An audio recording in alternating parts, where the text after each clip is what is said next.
Assalamu alaikum viewers, how are you all? Viewers, today we are discussing few medical terms in our part 42 in this medical terminology series. First of all, we will go towards this pneumo. एक दो को हम छोड़ते हैं ताकि ये video थोड़ी सी short रहे, ये फिर नेक्स्ट वीडियो में शामिल कर देंगे। तो हम न्यूमो से शुरू करते हैं। व्यूअर्स, जो न्यूमो का लफ्ज़ है ये रेस्पायरेशन से रिलेटेड है, लंग्स से रिलेटेड है, ठीक है। जब कभी भी ये लफ्ज़ आएगा सुनेंगे आप, देखेंगे तो लंग्स से रिलेटेड, रेस्पायरेशन से रिलेटेड, रेस्पायरेटरी सिस्टम से रिलेटेड बात होगी। इसको एक दो मिसालों से अगर हम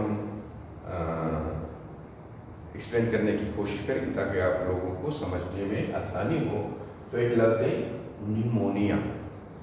ओके, निमोनिया एक कॉमन सी प्रॉब्लम है जो लंग्स को इफ़ेक्ट करते हैं, बल्कि इन्फ्लेमेशन ऑफ लंग्स ही है, उसमें लंग्स जो है वो इन्फ्लेम हो जाते हैं।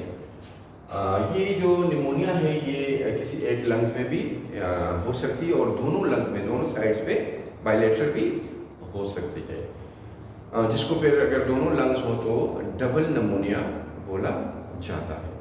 तो यहाँ पर ये लफ्ज़ जो है, ये जो निमोनिया है, आपको थोड़ा सा आसानी उससे मिलेगी कि नीमो को आप समझ सकें। एक और लफ्ज़ है यहाँ पे नीमो मलेशिया। व्यूअर्स, ये जो मलेशिया का लफ्ज़ है, जिस तरह ऑस्ट्रो मलेशिया वगैरह में इजीली मतलब बंदा समझ सकते हैं, इससे मुराद ये है कि जो पार्ट ऑफ द बॉडी है, यहाँ पे लंग्स की बात हो रही है, उसमें वीकनेस है, उसमें सॉफ्टनिंग है, उसमें कमज़ोरी है, ठीक है। तो ये नीमो मलेशिया भी आप लोगों के जहन में बात होनी चाहिए। व्यूअर्स, इसके बाद की जो दूसरी लफ्ज़ यहाँ पे टर्म यहाँ पे लिखी गई है पल्मो। पल्मो भी लंग्स ही के लिए यूज़ होता है। इसको समझने के लिए दो अगर हम मिसालें देना चाहें तो एक लफ्ज़ है, एक प्रॉब्लम है पल्मोनरी साइरोसिस। साइरोसिस में वही जो लंग्स है वो ख़राब हो जाते हैं, उसमें फाइब्रोसिस होती है, हार्डनिंग हो जाती है। तो यहाँ पर अगर लंग्स में इसी किस्म की एब्नॉर्मलिटी हो तो उसको पल्मोनरी साइरोसिस कहते हैं।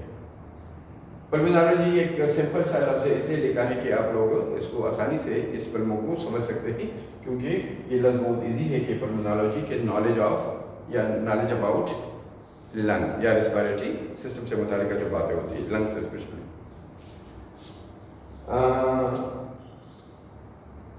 पल्मो के बाद एक और इसमें एक मिसाल दी जा सकती है, पल्मोनरी एम्बोलिज्म। एम्बोलिज्म जो है एक रुकावट है, एक ऑब्स्ट्रक्शन है जो लंग्स में किसी आर्टरी के, जो पल्मोनरी आर्टरी है या उसकी किसी भी ब्रांच में अगर वाक़या हो इस किस्म की रुकावट, इस किस्म की ऑब्स्ट्रक्शन, तो उसको आप लोग पल्मोनरी एम्बोलिज्म बोलेंगे। ओके, एक और बात, एक और लफ्ज़ यहाँ पे जो वो भी रिलेटेड है रेस्पिरेटरी सिस्टम या लंग्स ही से, वो प्लूरा या प्लूरो है। प्लूरा, डियर, जो प्लूरा है ये बेसिकली मेम्ब्रेन है अराउंड द लंग्स, जो उसके इर्द गिर्द एक मेम्ब्रेन है, झिल्ली है, उसके लिए प्लूरा वो प्लूरा कहलाता है। लेकिन यहाँ पर प्लूरा जब हम देखते हैं, उसको हम जब देखते हैं तो लंग्स ही तस्वुर की जाती है, लंग्स ही मुराद होती है। तो प्लूरो या प्लूरा को अगर हम थोड़ा सा समझने की कोशिश करते हैं एक दो मिसालों से, तो एक लफ्ज़ है प्लूरोढीनिया। व्यूअर्स, आप लोगों को पता है कि ढीनिया का लफ्ज़ जो है ये पेन के लिए आता है। तो अगर प्लूरोढीनिया मीन्स के pain in pleura means pain in lungs, main means pain in chest, तो चेस्ट पेन के लिए ये यूज़ होता है प्लूरोढीनिया, जिसको आप ये पूरा उसे समझ सकते हैं। एक और लफ्ज़ है प्लूरिसी। डियर्स, प्लूरिसी भी इन्फॉर्मेशन है, जो प्रॉब्लम है एक लंग्स ही की जो इस में ये प्लूरा का लफ्ज़ आप देख सकते हैं। एक और लफ्ज़ भी यहाँ पे लिखा गया है जो कि इसी प्लूरा को आप लोगों को समझाने में थोड़ी सी आसानी होगी उससे, यह है pleural effusion.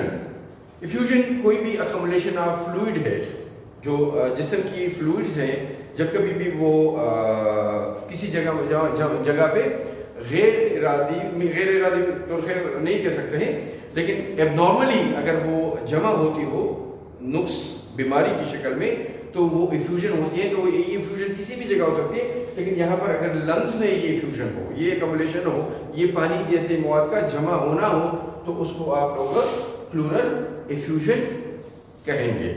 Viewers, I think it is more than sufficient,